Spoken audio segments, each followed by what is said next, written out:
As you can tell, it's going to be a different type of video today. My wife's already looking at me crazy. We're on vacation here. Jess is back at home, by the way, shipping for us. Thank you, Jess. Vintage Bible, National KJV, $24 plus shipping. I'm also going to do a Q&A video. Gina says, do you allow counteroffers when you send out an offer? Hey, look at that. What a drama can hit. After getting watchers, how long does it take to send an offer? I don't allow counteroffers. It's just not productive time-wise. And I send offers whenever I get on there and look and I have offers to send. Another nice shot. It's got a natural draw, y'all. We sold 2 more of those RC Cola tumbler sets of 5 for $22 a piece. Next question comes from Break Beats.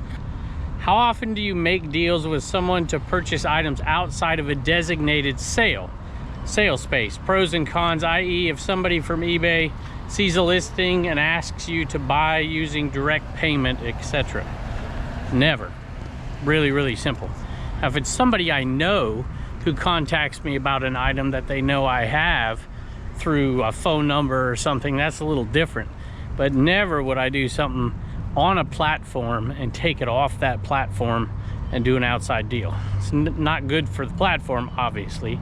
It's also not fair to the platform, and it's not very good for you because you're not protected at all. Sold a model kit, a Monogram Hawker Harrier model kit, 1/48 scale, $15.95 plus shipping. Next question's from Rad Picker. Given a choice, would you pick a large church sale or a multi-family yard sale sight unseen? I think I'd rather do a church sale. I think I've had a little bit more success on average. The prices may be a little higher. Sometimes they're not higher at all.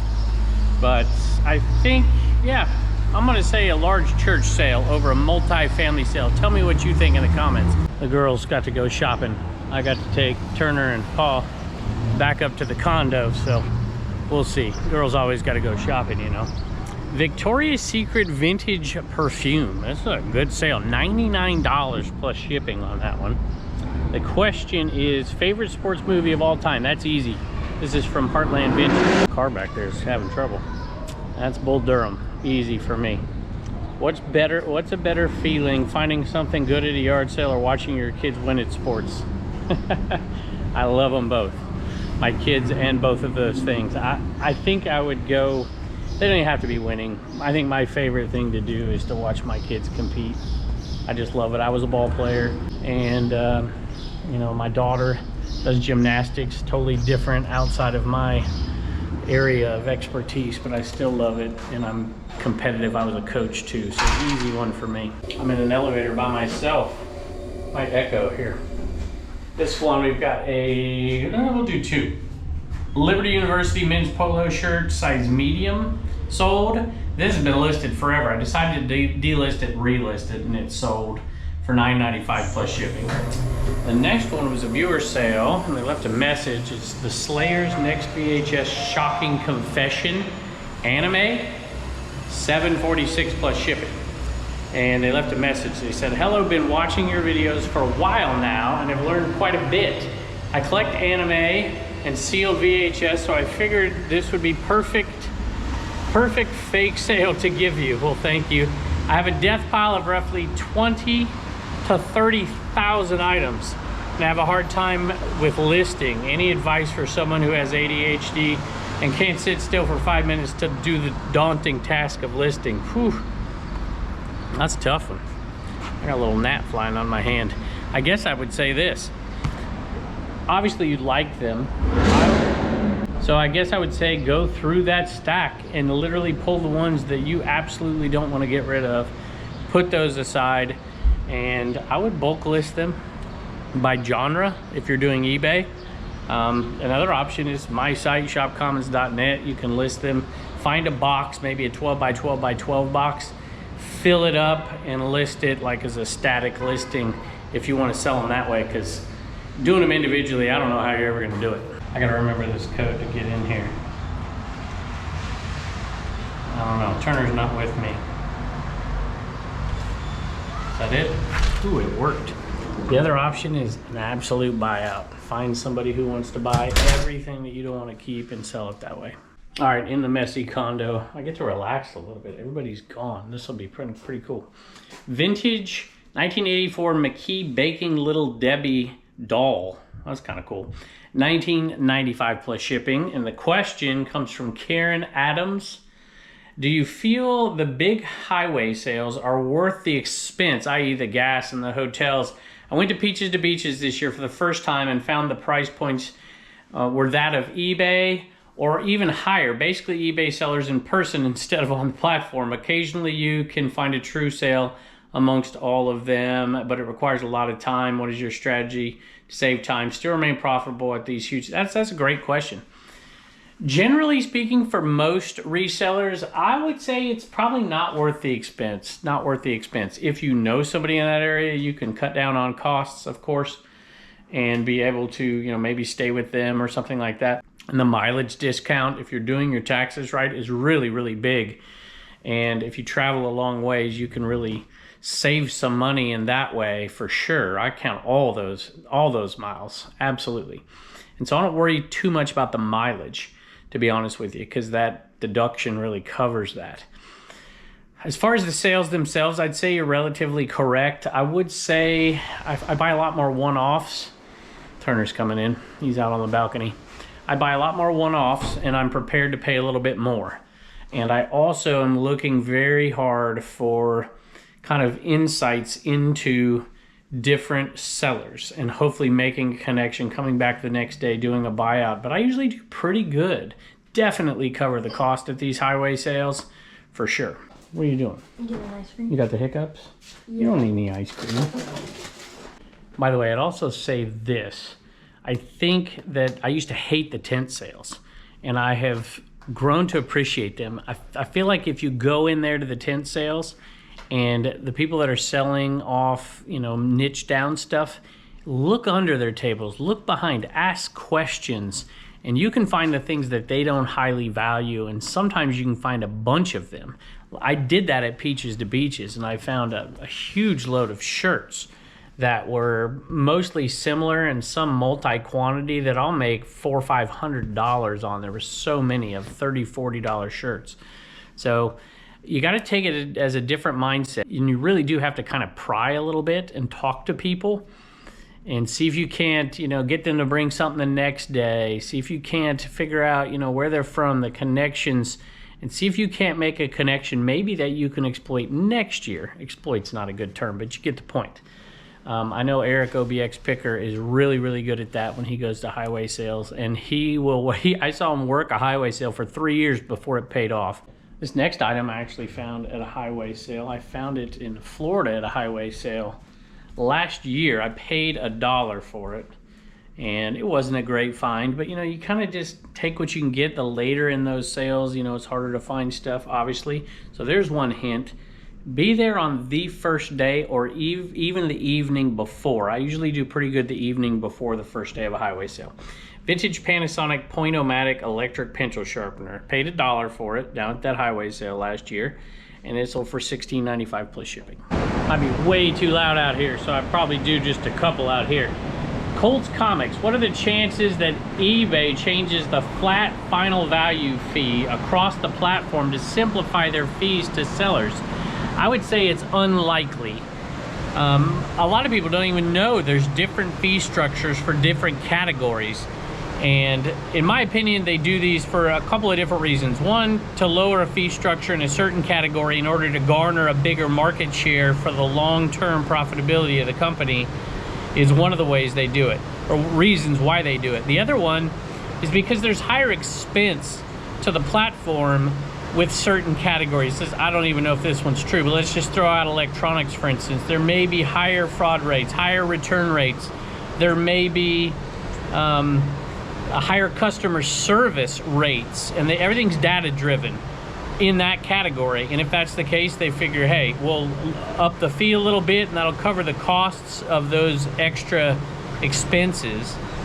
I think there's probably another reason, although I'm not sure about this one. Let's take a category where there might just be oversaturation and items, just the sell-through rate is really, really poor. If they jump that fee rate up, it could cause people to list fewer of those items. fewer of those items sitting on the platform. There's a lot of cost to the storage of this stuff on the platform itself as well. So I doubt it. Plus it would put all the Wizards of Smart out of a job, the data number crunchers and all that stuff, although that's probably being replaced by AI as we speak. Sold a Lawrence Welk mug. I think my dad might have picked this one up, or maybe I did because I saw it. It reminds me of my childhood in California. My folks always talked about that. Their families all watched it. Whew. Man, the dresses on that show. It only sold for $9.95 plus shipping. Ellen Wellington, when you started reselling, did you only concentrate on one type of product? And how much money did you start out with? I didn't. I basically started with what I knew because there was no smartphone to go look stuff up, you know, on the fly and interesting things. So I didn't start with one product on purpose. I just started with my limited knowledge. And how much money? I was broke. I had no money. I was a teacher with a family, and you know, I didn't have family yet, but you know what I mean. And first time I went out, I probably went out with 40, 60 bucks, something like that. And we sold a Final Fantasy NES game. That was one of the things, boy, we bought tons of NES back then, tons. I would go out and I would come back with, you know, Segas, NESs, Ataris. Back then, Ataris actually went for pretty darn good money as compared to now. You know, that's the kind of stuff I picked right off the bat. Video games, there was a plethora of them. I would store them up and sell them all at Christmas time, so I had enough money to pay for my kids' Christmas. That was $23.70 plus shipping. Sold a Louisville Slugger bat. There was another thing in my wheelhouse of knowledge, baseball stuff. For sure, I was a baseball coach at the time. My first or second year, I think, as a head coach. And this one's just a not a very good bat. $14.96 plus shipping. It was on discount. It's a little league bat, pretty small. Selling something that requires batteries, do you include or not? Man, I'll tell you what, I used to buy stuff all the time, and if there was batteries in it that would work, I'd take them out, and that was my battery supply. I still do it. I give Turner batteries out of stuff I take out of stuff that's working. So the answer is I use it to test it, then I take them out. Because you never know how long you're going to store that stuff.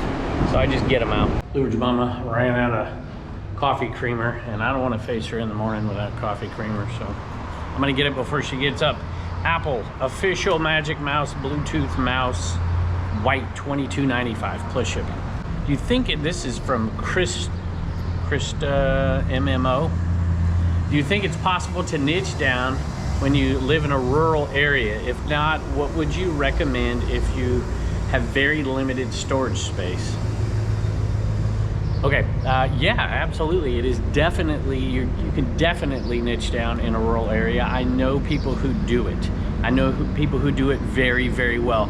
They do a little bit of traveling, and they do a lot of online sourcing and even buying from live sellers as well who have niche down shows, or like on our marketplaces, they have niche down marketplaces, and you find your deals there, and your expertise and the fact that you're niche down and selling in one category can bring the value of your items up to your buyers. You essentially can become a personal shopper for your buyers and grow that audience.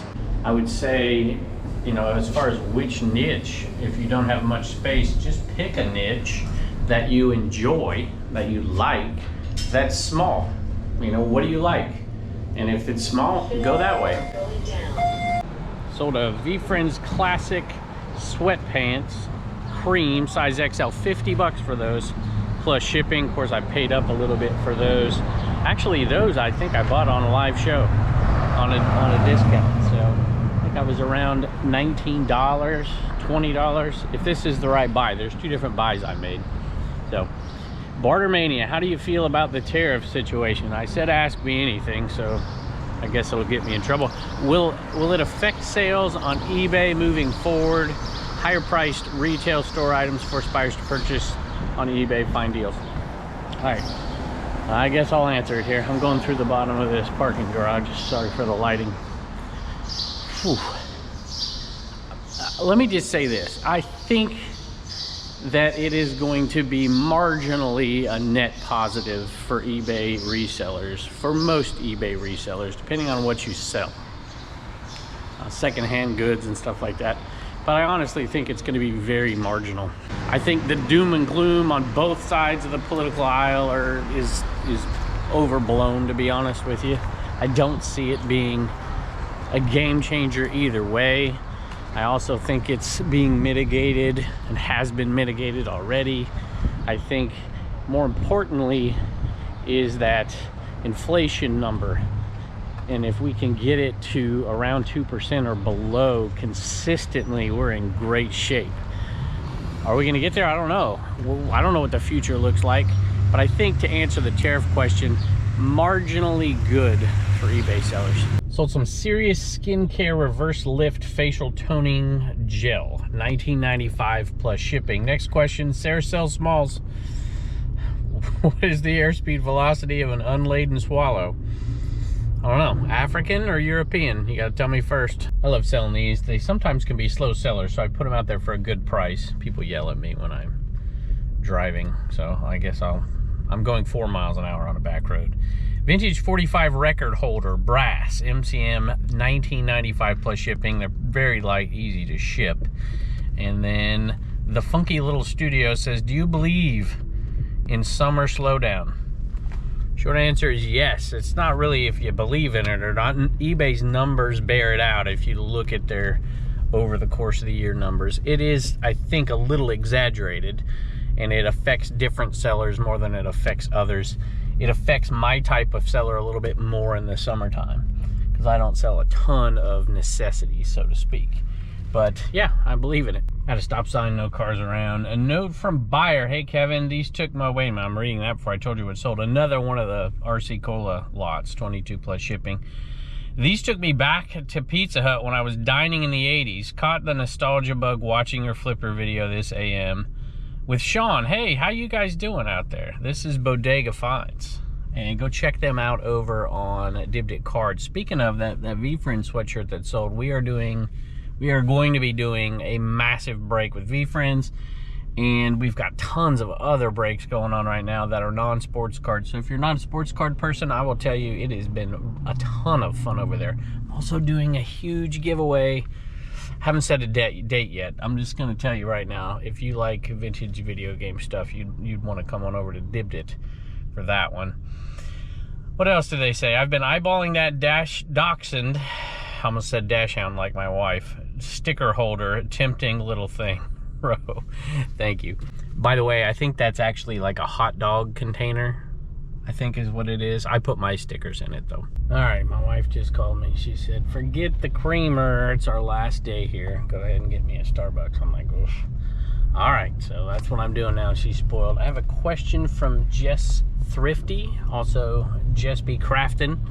And she does a lot of our merch for Commonwealth Picker and for Dibdit and Shop Commons and all that stuff. And she had a question. She says, what do you suggest material electronic-wise to start a YouTube channel, and what software do you use to edit your videos? She's thinking about doing that for her, what does she call it?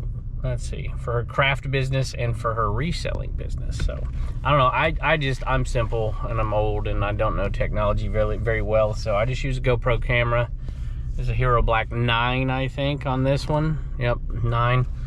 And I think I have a Hero Black 10 for the Commonwealth Picker channel.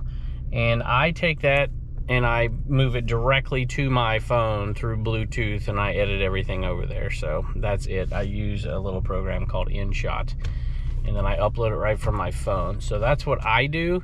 It is not the typical way. It is probably not even close to the best way, but it's the way I know how to do it, so I just do it that way. And she says, follow-up question, if AI is so smart, why does it misspell even when given the correct spelling? I have found that problem myself. I don't have the answer.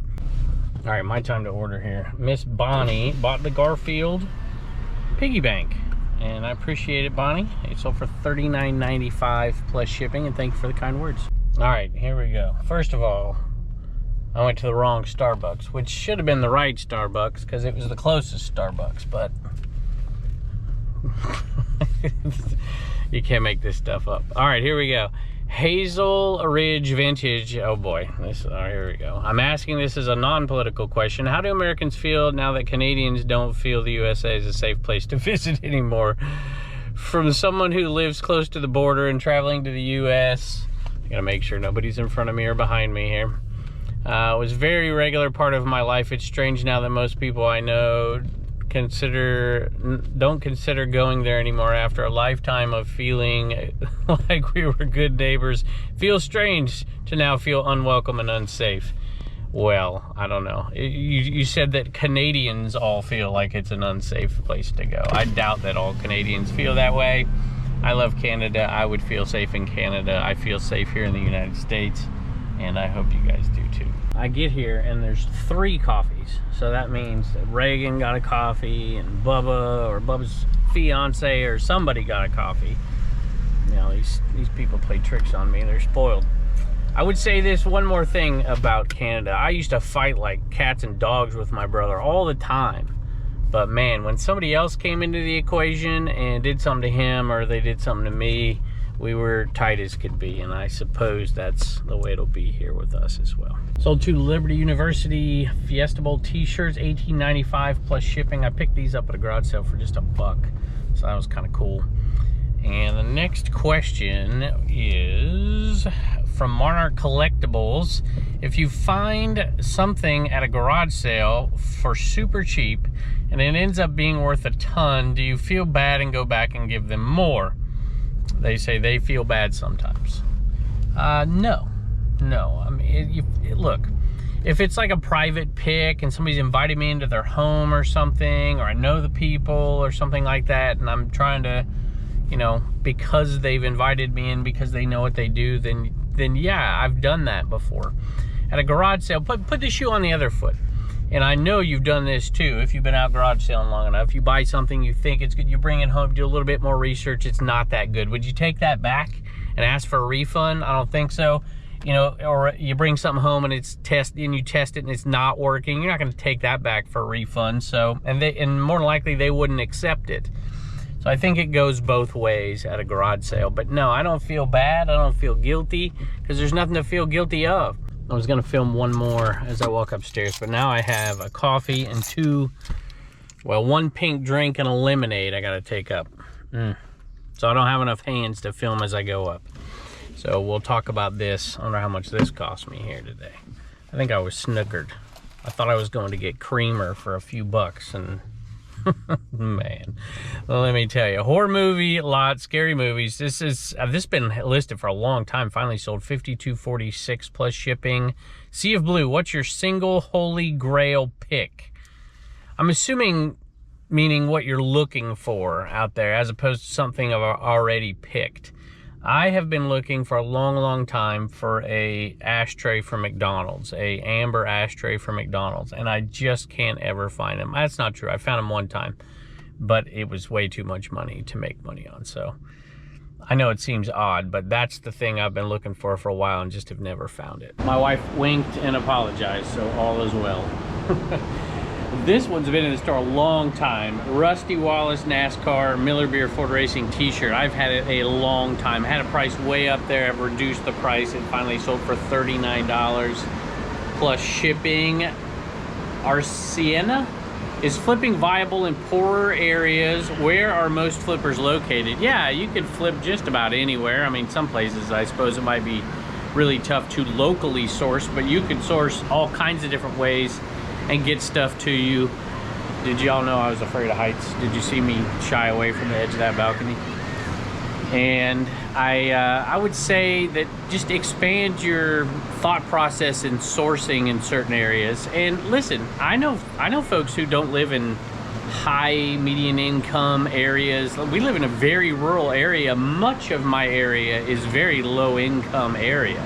Much of it. There are pockets of great wealth up by the lake and down in Lynchburg. There's some folks up in the Boonesboro area. There's some money out there, but certain areas are a little bit tougher. But I've sourced all over the place. Think about pawn shops. You see pawn shops sometimes in rundown areas. I mean, high class too.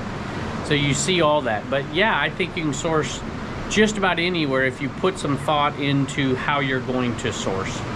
So, and what kind of things you want to find, what kind of things you want to sell. There's no doubt about it. Now, I would say this, Most flippers, you asked where most flippers are located. They're located everywhere, but it seems to me that, you know, there's some areas in Texas that are amazingly good for it. Some places in Kentucky and Tennessee and Ohio. There are places in Pennsylvania very good for it. There's some places in Pennsylvania are pretty pricey too. Florida, obviously, South Carolina, North Carolina. There's some really good areas in this country where you see a concentration of flippers. And I don't know, tell me what y'all think in the comments. Speaking of sourcing in non-traditional places, I got this t-shirt over on Dibdit Threads. Vintage t-shirt, single stitch Screen Stars Beatles. Screen Stars Best Beatles t-shirt. And it sold for $29 plus shipping. And Ivan, hey Ivan, my buddy Ivan, appreciate you, my friend. You'll be on the next video too, or two from now, because you bought something. Is it still possible to make a living selling on eBay without any other platforms and without a YouTube channel? The short answer is absolutely. I know tons of people who don't have a YouTube channel, who only sell on eBay, and they do amazingly well. So it is definitely possible. I'm gonna go pack up. Me and Turner are leaving a day before the girls are, and we've got to get back for a double header. So I figured I'd do a couple more real quick before we get in the car. I'm gonna go down to the beach and hang out for a few minutes before we leave too. Sold a Mario Kart 64 game, and I got $39 plus shipping for it. It's part of a big bulk buyout at a private pick. BTA 37, with how popular Whatnot has become, does that mean less sellers, which could mean more potential profit for the sellers on eBay? Yeah, I've thought about that. I think it's distinctly possible. And first of all, let me just say that live selling in general, not just Whatnot, our marketplace are growing like crazy as well. I think that live selling has not even come close to reaching its full potential yet.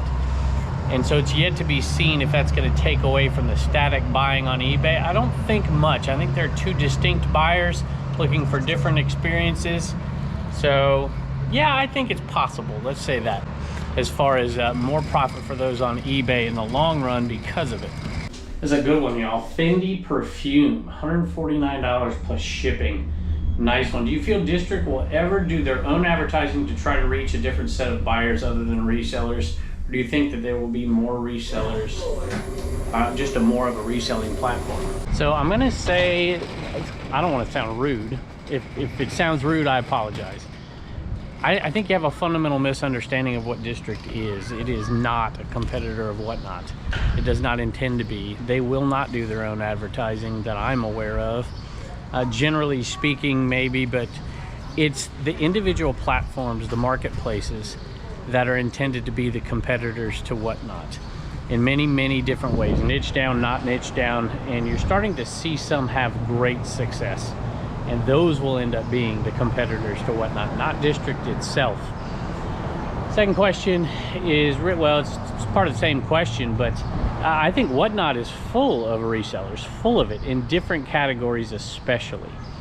And I would say that the resellers are buyers too, not just buyers in the sense of reselling, but buyers for themselves. We have a lot of non-resellers over there on our platform buying. I see more and more coming every day. So I don't know how to answer the question because it's a little bit misconstrued because of what I've said before. So I think that it's up to individual marketplaces to market their marketplace. That's the model over there. So you will not see it on a big scale like that. What I do think you will see is individual marketplaces growing to be very large, much larger than people would assume looking at it in these early stages. There's another question along those same lines. Could a person be successful just listing buy it now on Dibdit, or do you think live selling would be a must? At this point, I mean, it depends on what success is, right? At this point, static sales on Dibdit are not very high. There's just a few a day. On Shop Commons, there can be quite a few in the wholesale marketplace. And then you see them scattered throughout the other marketplaces. Tickwitty had a few the other day. Dibdit Sports had a few the other day. Buy it now. So I would not put all my eggs in that basket right now, not even close to it yet. So there's my answer. You know, I came down here and this side was full of chairs and stuff, which I still got to fill up. This side was empty. So I've bought that. The entire back seat is full of stuff. I went to 2 community sales and a estate sale. I lost the footage for the estate sale. I'm doing my best to recover it. So hopefully you'll get to see what I bought down here soon. Sold a set of Brazilian Bellini espresso cups. $16.99 plus shipping. Do you have a price guideline for where you decide listing on eBay or selling within the divvied 8? Or is it mostly gut intuition at this point? I've been buying so much at this point that I just simply divide it in half, and half of it's going over here, half of it's going over here. I don't even care anymore because it's all profit. There are some things that just aren't going to sell live. You know, I bought some Genie, oh, what do you call them? Like garage door stuff, you know, parts and that stuff's not going to sell on live, and so that's going on eBay for sure. But right now I'm just splitting it up and saying, all right, this is going here, this is going here.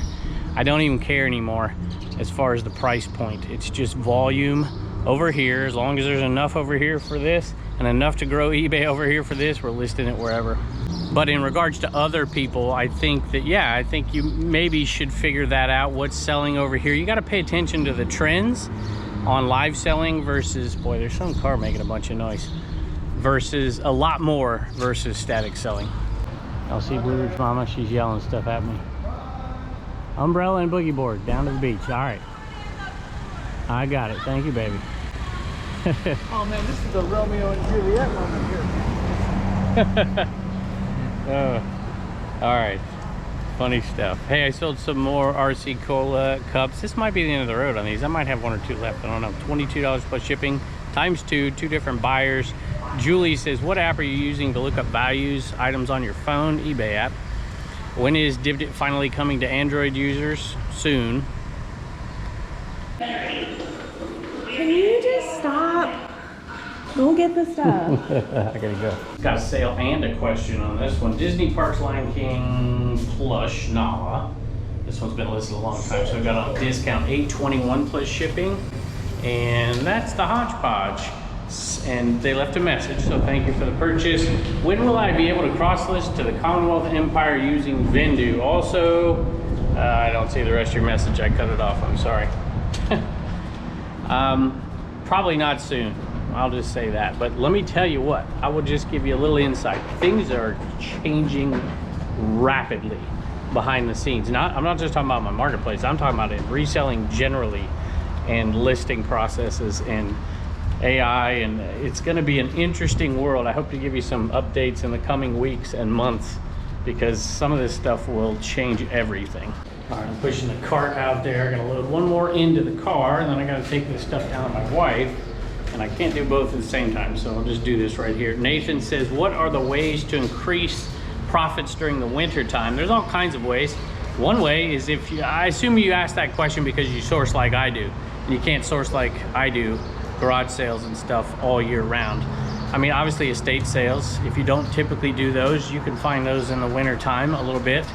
I would say sourcing in untraditional ways. I mean, thrift stores are open, obviously. I'm not a big fan, but some of them are good.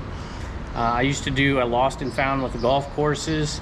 I think sourcing online, whether that's high bid or whether that's Shop Commons or whether that's any wholesale group out there, there's all kinds of ways like that you can do it.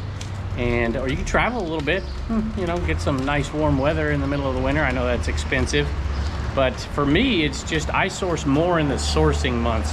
Second question, Ryan, how much did you make last year after taxes? I just took these in order, y'all, off Facebook and Instagram. I don't think I'm gonna answer that. I'll just say this, a lot more than I did when I was a teacher.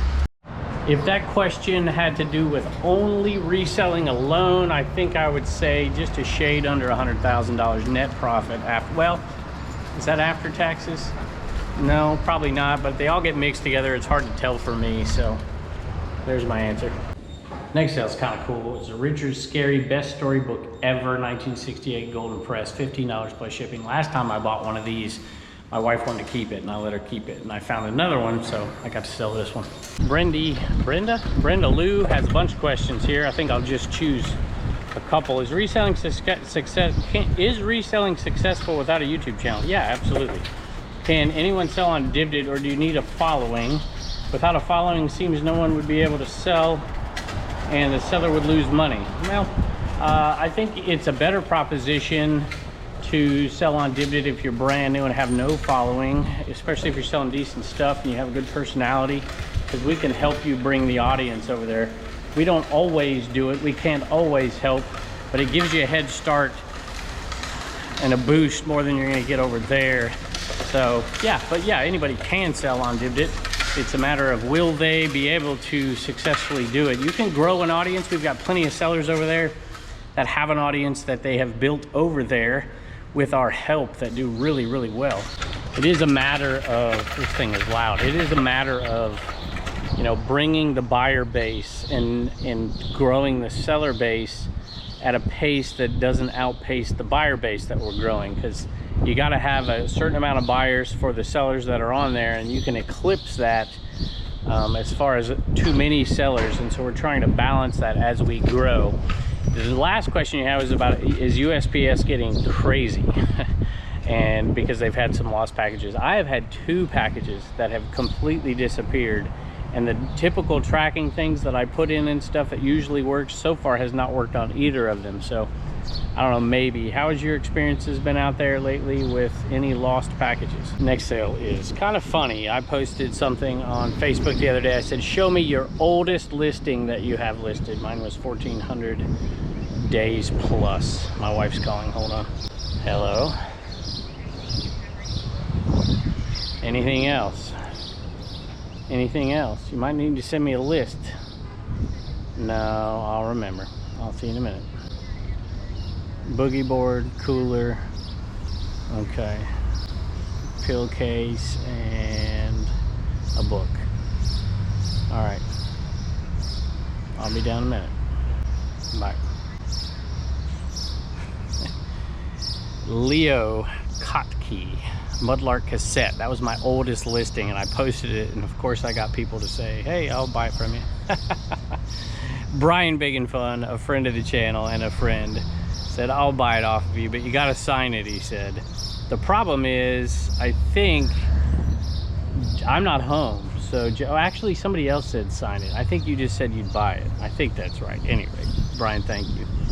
I just bought my first shed. Any information setting it up efficiently? I have ideas, but I would like to see how you would set up one for taking pictures, packing, and listing. Yeah, well, I have 2 sheds because I want to keep it separate. So I would separate your shed into 2 distinct areas: storage and shipping and pictures. Actually 3, if you could use one wall, one area for just pictures and prep, one area for shipping, and then the back area for storage. I think that's the best way to do it as far as setup goes.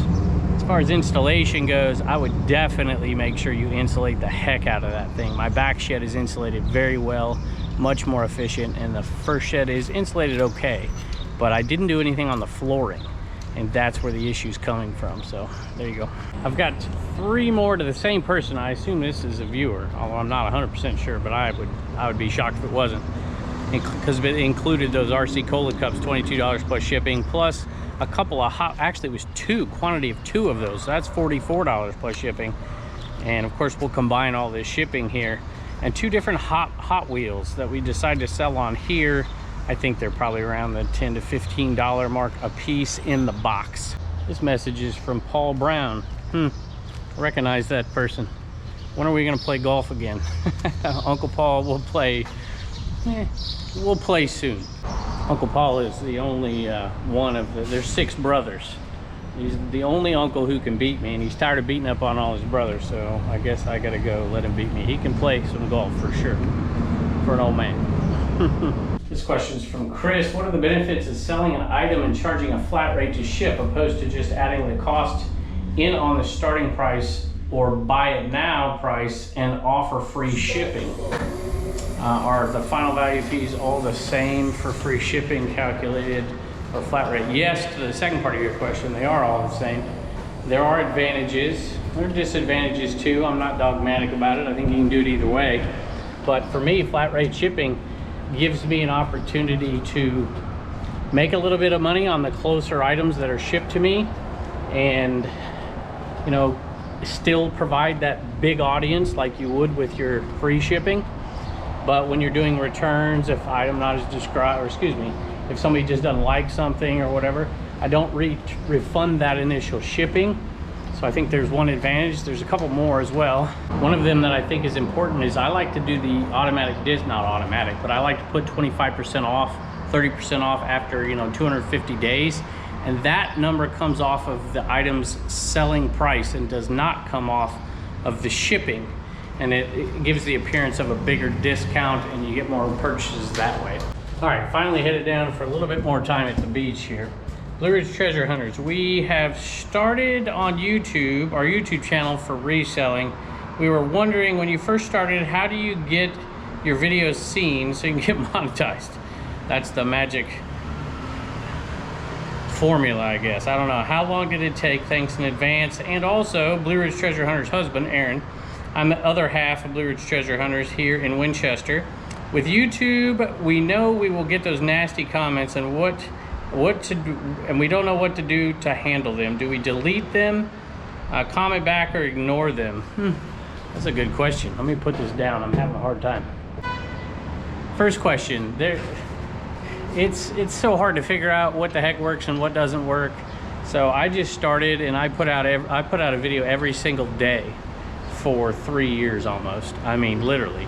So, and some of them catch on. We were fortunate to get some support from some other folks, and it really did catch on pretty quickly in that era. It's a little harder now. I gotta be perfectly honest with you. It's a lot harder now to get started and get going. So I do wish you the best. And the second part of the question is, look, you're gonna get comments like that. It just happens. Just don't ever forget that 99% of people, 98% of people are going to be very supportive like you guys have been to me, and that outweighs it. So the second part of it is, you know, should you delete them or whatever? Here's my rule of thumb. I don't delete most anything. I just don't delete much. I will delete it if it is overly personal to either another commenter or to myself or my family. My family is where I draw the line a little bit. I mean, obviously they're on the program, so, you know, a little bit is expected, but just mean, vicious cruelty kind of stuff I delete. If it's topical, if it's debatable, if it's got an argument to it, I usually leave it. If it's a criticism of me, I usually leave it, but I will respond to criticisms that aren't legitimate, because, you know, you got to control the narrative too. There's stuff said about me every day that is just utter nonsense. And then there's some critiques that are pretty legit, and I need to, you know, pay attention to those and respond to them. So hopefully that helps. In reference to the earlier question, I did go look at our numbers on my phone really quick. Last year, after taxes, reselling alone was over $100,000 net profit. Got some helicopters flying out there. Y'all, I am not a beach person. I like the beach in the evening to walk on it. That's about it. Despite growing up in Southern California, still don't love being out here all day, but I love my family and I love my wife, and they love it, so that's why we do it. Thank y'all for joining us. I can't wait to see you next time.